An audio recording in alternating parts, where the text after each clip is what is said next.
तो शंभुनाथ और Manju cyber cafe जाते हैं और उससे वीडियो कॉल पर बात करते हैं। गुड्डू हर बात का जवाब चिढ़ के ही दे रहा होता है और उसके रवैये से समझ आता है कि उसे कोई खास इंटरेस्ट नहीं है अपने माता पिता से बात करने में, और उसकी पत्नी भी मुंह बना लेती है जब कैमरा उसकी तरफ होता है। बच्ची रो रही है ये कह के गुड्डू कॉल कट देता है। 6 साल से गुड्डू अमेरिका में रह रहा था और अपने माता पिता से कभी मिलने नहीं आया, बस वो कभी कभार पैसे भिजवा दिया करता था। शंभुनाथ बच्चों को ट्यूशन पढ़ाते थे और उन बच्चों में उनकी सबसे चहेती थी नैना। शंभुनाथ ने अपने बेटे को अमेरिका में पढ़ाने के लिए बैंक से लोन ले रखा था। बैंक में ब्याज बहुत कट रहा था, जिस बात से वो काफी परेशान होते हैं। अगले दिन शंभुनाथ चूहा मारने वाला यंत्र लाए थे क्योंकि चूहों ने परेशान कर रखा था। मंजू कहती है कि पूजा पाठ वाले घर में जीव हत्या का पाप लगवाएंगे, क्या आप हटाइए इसको। तभी हम देखते हैं कि घर में नशे में धुत प्रजापति नाम का एक आदमी आता है लड़की लेकर। प्रजापति एक लोकल गुंडा है और शंभुनाथ ने इससे भी पैसे उधार लिया था अपने बेटे की पढ़ाई के लिए। वो आराम से सोफे पर बैठता है और मदिरा और चिकन निकाल के कहता है कि प्लेट और ग्लास दो।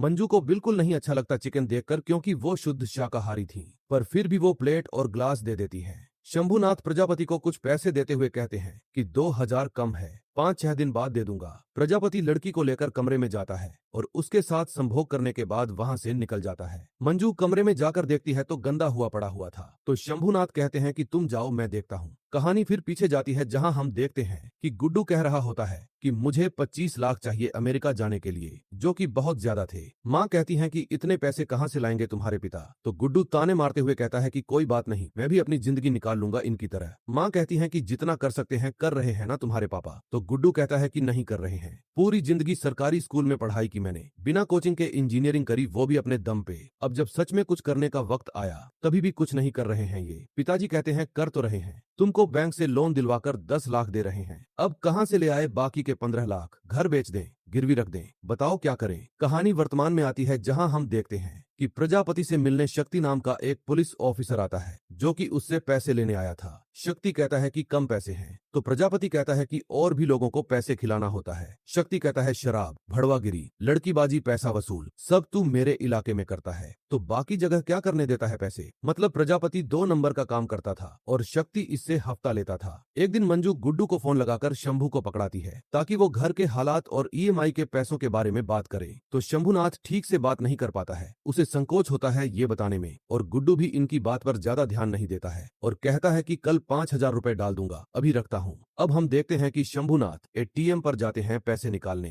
तो प्रजापति देख लेता है तो उनसे सारे पैसे लेकर 500 वापस कर देता है, ये कह के कि उस दिन कमरा इस्तेमाल किया था ना उसके हैं पैसे, होटल में भी इतना ही लगता है, गाड़ी चल रही थी। फिर भी वो रोक के शंभुनाथ से कहता है कि धक्का लगाओ गाड़ी को, मजबूरी थी उसकी बात सुनना। तो शंभुनाथ धक्का लगा रहे थे कि तभी वहां शक्ति आ जाता है, तो प्रजापति उससे खौफ खाता था तो वो वहां से चला जाता है। शक्ति शंभुनाथ से कहता है कि अगर दोबारा परेशान करे तुम्हें तो हमें बताना। अब हम देखते हैं कि मंजू और शंभुनाथ नैना का जन्मदिन मना रहे होते हैं। नैना बहुत गरीब परिवार से थी, तो यही दोनों उसका जन्मदिन मनाते, उसका अच्छे से ख्याल रखते, बिल्कुल अपनी बेटी समझकर। दोनों मनाते थे कि काश हमें नैना जैसी बेटी हुई होती। प्रजापति दादा नाम के आदमी के लिए काम करता था, तो दादा उससे कहते हैं कि वो पुलिस वाला मेरे घर आ गया, उसको संभालने का जिम्मेदारी तुम्हें दे रखा है, तो यहाँ आया कैसे, दोबारा नहीं आना चाहिए मेरे पास। अब हम देखते हैं कि शंभुनाथ नैना को पढ़ा रहे होते हैं कि तभी प्रजापति आ जाता है किसी को घर दिखाने के लिए। प्रजापति कहता है कब तक पैसे चुकाओगे, ये घर बेचो और सारा कर्जा खत्म करो, तो शंभुनाथ कहते हैं कि मेरे पास इसके अलावा और कुछ भी नहीं है। तभी प्रजापति की नजर नैना पर पड़ती है,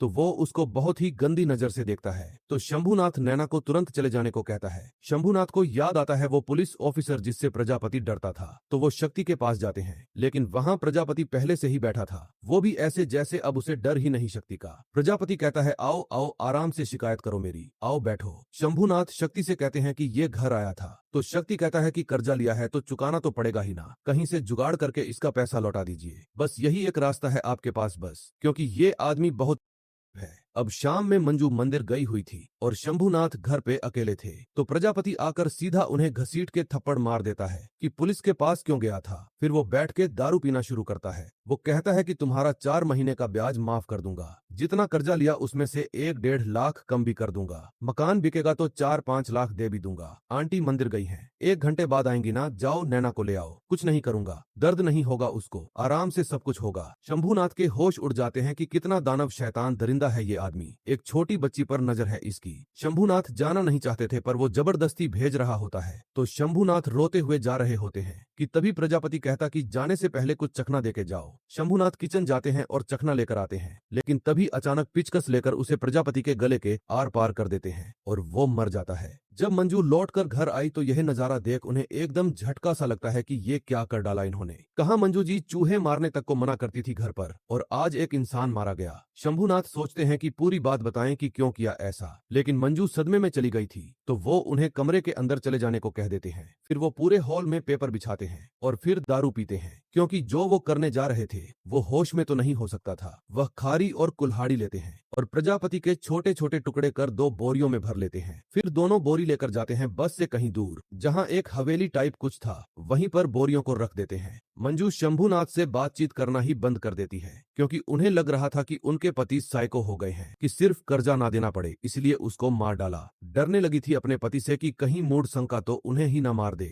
अगली रात वो फिर से उस हवेली वाली जगह जाते हैं और उन 2 बोरियों में आग लगा देते हैं। जब लाश राख बन जाती है तो जो हड्डियां बच गई थी उनको झोले में भर लेते हैं। फिर वो जाते हैं चक्की वाले के पास और कहते हैं कि 2000 का खुला करा लाओ। वो जैसे ही जाता है शंभुनाथ आटा पीसने की मशीन में वो हड्डियां डाल देते हैं तो आटे के साथ वो भी पीस जाती हैं। ऐसा करके उन्होंने सारे सबूत मिटा दिए। लेकिन तभी अगले दिन घर पर ऑफिसर शक्ति आ जाता है और कहता है कि प्रजापति 3 दिन से गायब है, फोन भी नहीं लग रहा उसका, उसके फोन की लास्ट लोकेशन यही बता रही है। तो आपके पास आया था क्या वो? शंभुनाथ कहता है कि वो आया था पैसे लेने, तो पैसे लिए, फिर यहीं बैठकर शराब पिया और चला गया। अब अगले दिन प्रजापति की बीवी आ जाती है अपनी बच्ची के साथ, क्योंकि उसे पता चला था कि आखिरी बार प्रजापति यहीं आया था। शंभुनाथ कहते हैं कि हमें जो पता है हमने पुलिस को बता दिया है, बाकी हमें कुछ नहीं पता। मंजू कहती बहुत बड़ा पाप हो गया हमसे, हमारी वजह से इस बच्ची का बाप छीन गया, उसे सजा देने का आपको कोई अधिकार नहीं था। मंजू इतना सब बोल रही थी तो शंभुनाथ पुलिस स्टेशन चले जाते हैं, सब कुछ सच बताकर पापों का प्रायश्चित करने। जूनियर ऑफिसर था एक तो शंभुनाथ उसी को सब बता देते हैं कि उन्होंने प्रजापति को कैसे मारा। तो ऑफिसर उनकी बातों पर यकीन ही नहीं करता कि यह बुढ़ा आदमी कहाँ किसी को मार पाएगा। घर आकर शंभुनाथ मंजू से कहते हैं कि मैं पुलिस स्टेशन गया था, इसलिए नहीं गया था कि हमने कोई पाप किया है, इसलिए गए थे क्योंकि आपको लगता है कि हमने कोई पाप किया है। शंभुनाथ उन्हें असली सच बता देता है कि उस दरिंदे ने के साथ गलत करने की बात की थी मुझसे और मुझसे ही वो पाप कराने जा रहा, इसीलिए हमने उसको मार डाला। आप होती तो आप भी मार देती उसे। हमने हत्या नहीं की है, हमने वध किया है, वध। यह सुनकर अब जाकर मंजू को एहसास होता है कि उनके पति ने जो किया बिल्कुल सही किया और जो भी गलतफहमी थी उनके बीच अब सब दूर हो जाती है। जूनियर ऑफिसर शक्ति को सब बताता है कि शंभुनाथ ऐसा सब बोल रहा था तो शक्ति को मजाक नहीं लगता बल्कि शक हो जाता है शंभुनाथ पर कि वह ऐसा कर सकता है। अब अगले दिन शक्ति शंभुनाथ को बुलाकर कहता है कि आपका बयान है, इस पर साइन करिए। शंभुनाथ कहता है कि हमने तो कुछ किया ही नहीं है तो काहे करें साइन, कोई सबूत है आपके पास इस बात का? आपके ऑफिसर ने ही कहानी बनाई होगी। अब शंभुनाथ को दादा बुलाता है जो कि कहता है कि इन भाई साहब ने आपके घर का कर्जा चुका दिया है तो अब आपका घर इनका हुआ। शंभुनाथ कहता है कि हमने तो सारा कर्जा प्रजापति को चुका दिया है। तो दादा कहते हैं कि वो हमें मिल नहीं रहा है, आप उसको ले आइए, वो हमें पैसा दे देगा, फिर आपका घर आपका। प्रजापति तो निपट गया लेकिन अब ये आ गया था मुसीबत बनके। शक्ति मंजू से बात करने की कोशिश करता है, ये सोच करके अकेले में वो डर के सब बता देंगी, लेकिन वो भी कुछ नहीं बताती।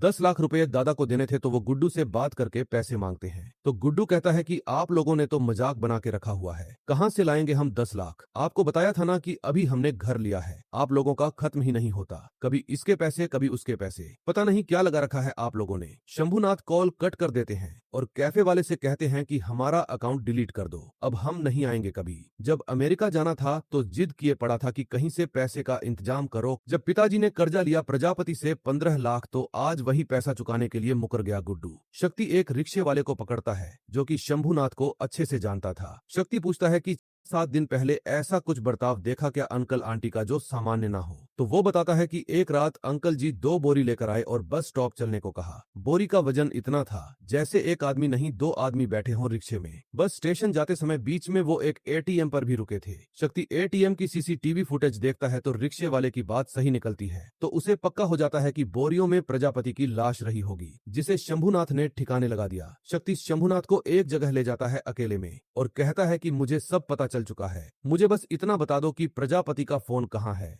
शंभुनाथ यही कह रहे होते हैं कि मुझे प्रजापति और उसके फोन के बारे में कोई जानकारी नहीं है। तो शक्ति कहता है कि मैं मैटर यहीं खत्म करना चाह रहा था, इसलिए सिविल ड्रेस में आया, लेकिन अब कल मिलता हूँ यूनिफॉर्म में। शंभुनाथ तुरंत घर आकर प्रजापति का फोन ढूंढते हैं तो वो सोफे के अंदर से मिलता है। शंभुनाथ चार्जर लेने चले गए थे मोबाइल का, और जब वापस आते हैं तो देखते हैं कि दादा उनके घर से सामान फेंकवा रहा है। शंभुनाथ गुस्से से उसकी गाड़ी का शीशा फोड़ देते हैं तो दादा उनको खींच के एक थप्पड़ मार देता है। फिर मंजू को चोट पहुंचाने जा रहा होता है तो शंभुनाथ रोते बिलखते हुए कहता है कि हमें छोड़ दो, हम चले जाएंगे। तो दादा चला जाता है। शंभुनाथ की तबीयत बिगड़ गई थी तो अस्पताल में भर्ती थे तो शक्ति उनसे मिलने आता है। शंभुनाथ उसे प्रजापति का फोन पकड़ाते हुए कहता है कि स्कूल में एक बच्चे को थप्पड़ मार दिया था तो हमें 3 दिन तक नींद नहीं आई थी। प्रजापति के गले से पेंचकस आर पार कर दिया लेकिन कोई फर्क नहीं पड़ा हमें। 12 साल की हुई है हमारी नैना, कोई उसके बारे में गलत कैसे सोच सकता है? छोटी बच्ची है वो, और अगर कोई सोचेगा दोबारा तो मैं फिर मारूंगा, खत्म कर दूंगा उसे।